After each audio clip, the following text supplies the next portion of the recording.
La parole est à Monsieur Grégory Labille, au nom du groupe UDI indépendant.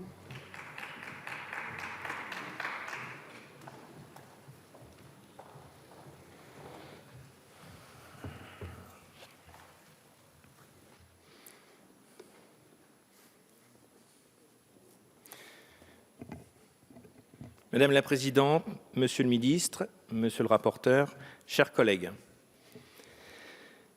Il avait 16 ans. Ça a commencé avec des insultes, des brimades.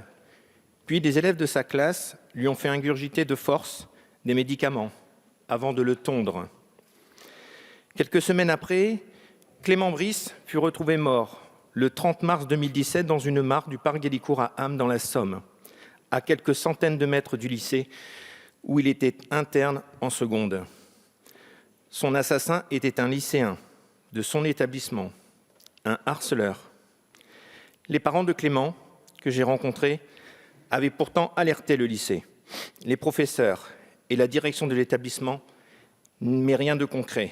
Malgré la vigilance de certains membres du lycée, n'a pas permis d'enrayer cette mécanique de la violence qui a arraché Clément de la vie.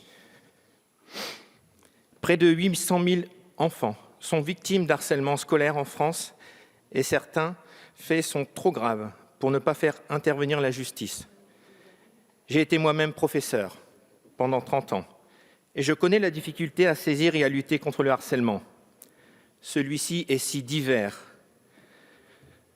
si hétéroclite, tout en ayant pourtant des conséquences si concrètes pour les enfants qu'il importe, comme vous le dites, monsieur le rapporteur, qu'un article à part entière dans le Code pénal lui s'est accordé. Toutefois, malgré vos explications en commission, 2 de mes interrogations persistent malgré tout et je voudrais ici les partager.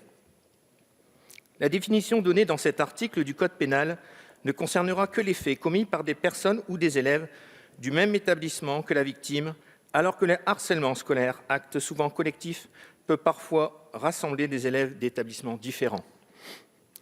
Des agissements similaires au sein d'un groupe pourraient-ils constituer des infractions différentes en fonction de l'établissement d'origine de l'élève ?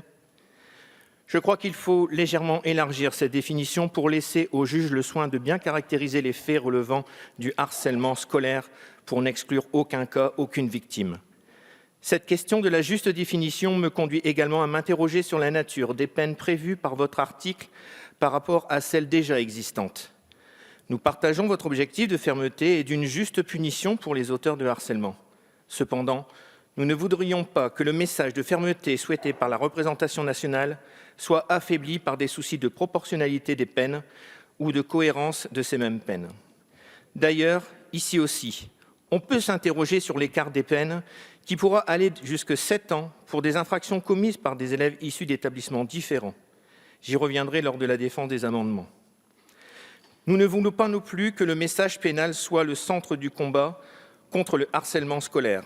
Car si les faits de harcèlement scolaire sont voués à être traités par le juge, cela signifie qu'il est déjà trop tard.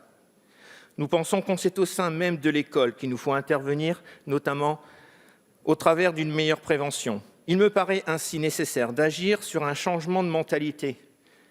Car si l'éveil des enfants au risque que représente le harcèlement scolaire est une nécessité, c'est aussi auprès des professeurs et du personnel encadrant qu'il faut agir. Si de nombreux enseignants agissent au quotidien pour prévenir des situations de harcèlement dont ils pourraient être témoins, certains pensent encore que cela n'existe pas dans leur école, que certains mots ne sont que saines moqueries entre enfants qui forgent leur caractère. L'article 3 parle très justement de formation, et c'est très important.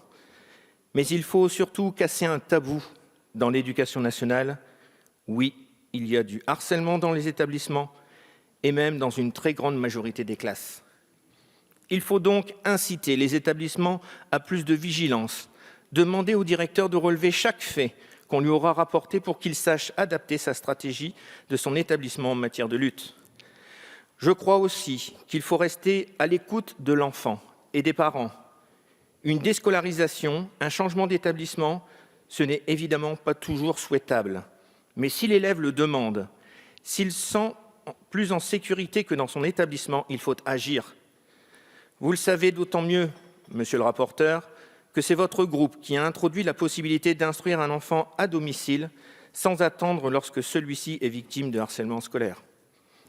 Enfin, comment ne pas dire un mot sur le manque de psychologues scolaires, dont les conséquences sont désastreuses. Il faut y remédier en gardant une idée simple en tête. Chaque élève harcelé doit savoir qu'il existe une porte pour laquelle il peut frapper pour trouver de l'aide. Ainsi, ce sujet du harcèlement scolaire est vaste. Les députés UDI indépendants soutiendront évidemment toutes les mesures de ce texte qui iront dans le bon sens, en espérant que nos débats permettront d'enrichir utilement. Si c'est trop tard pour Clément, faisons-le pour Salvador, 17 ans, Camille, 6 ans, Fabien, 13 ans et tous les autres.